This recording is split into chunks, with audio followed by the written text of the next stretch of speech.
Greetings and welcome back to MyfanwyNia studio here in Leitrim's Iron Mountains. If you're new here, my name is Harriet and today I will be sharing another short watercolour painting in my sketchbook.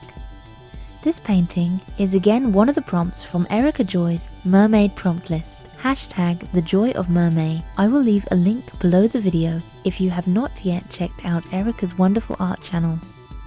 I still have a few more pieces of mermaid painting footage to edit, but we are now well into June and at the beginning of the summer break. Here in Ireland, all the children are officially on summer's break, and with the pandemic, my boys have not been in school since early March, and we have been doing homeschooling until this point. In Ireland now we see some of the restrictions being lifted, but we are all still rightly so in a state of caution, and I am very curious how things will be come term time in September. The prompt in this footage was from day 13, Rose Quartz.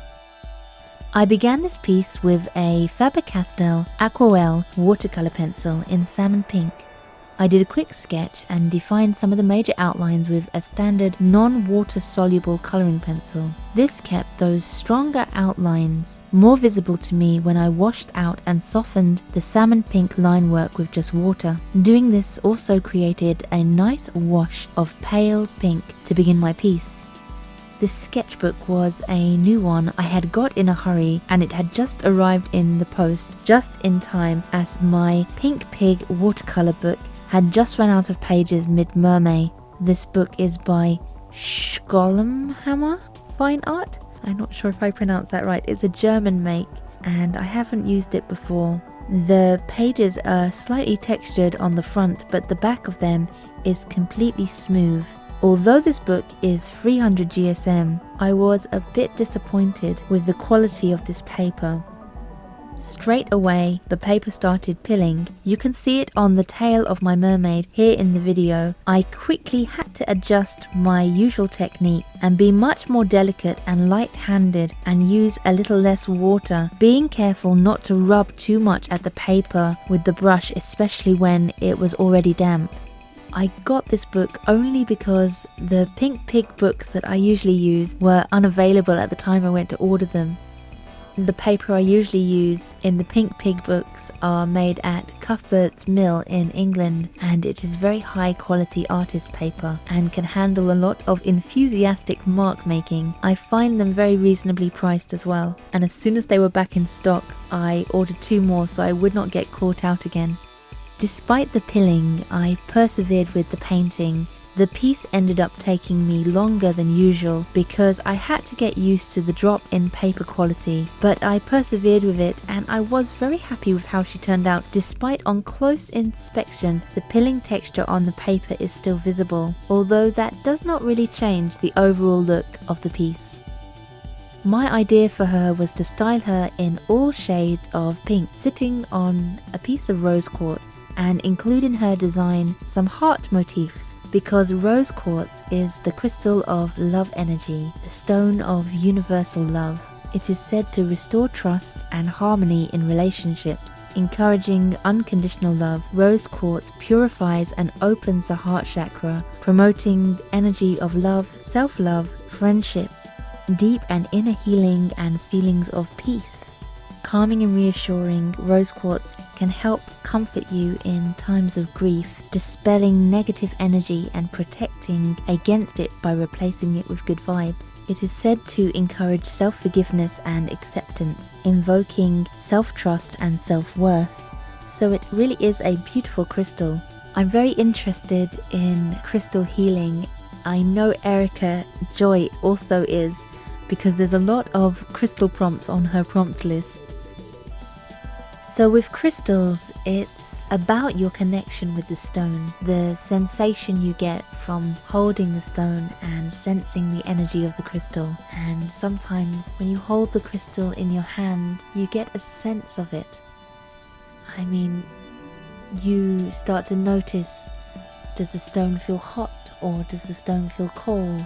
Does it shake in your hands, or does it pulse, or does it buzz slightly? And whatever it is about the vibration or frequency of the pulsing crystal. If you can tune into that, your body's energy field aligns with it, and that frequency or pulsing that the crystal is doing, it is almost programming into your own energy field its healing properties, the properties that are contained within its crystalline structure, because each crystal is formed by nature and each one has a very unique frequency running through it.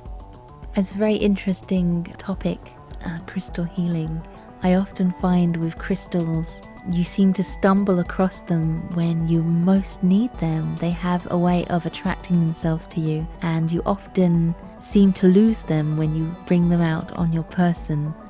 You might have had a crystal for a purpose and you've carried it with you for about 6 months, and then suddenly it vanishes, and it's because they just seem to leave you when you don't need them anymore. When they've done their work, they don't feel the need to be around you, and they are attracted to somebody else who maybe is in more need of that specific vibration than you are. So I find that they tend to just turn up out of the blue and they disappear just as easily, and I think that's all part of their magic.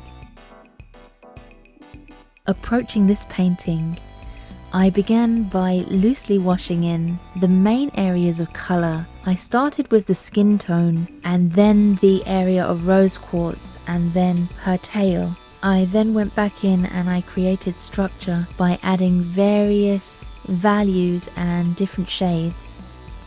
I started to paint in more detailed line work. I used white gouache to paint the line work on the rose quartz, defining the crystalline structure while still maintaining the soft iridescent colours of the stone. I used a burgundy tone to do the outlines on the mermaid's body. Using these deep reds instead of black for outlines kept the colour scheme warm and romantic.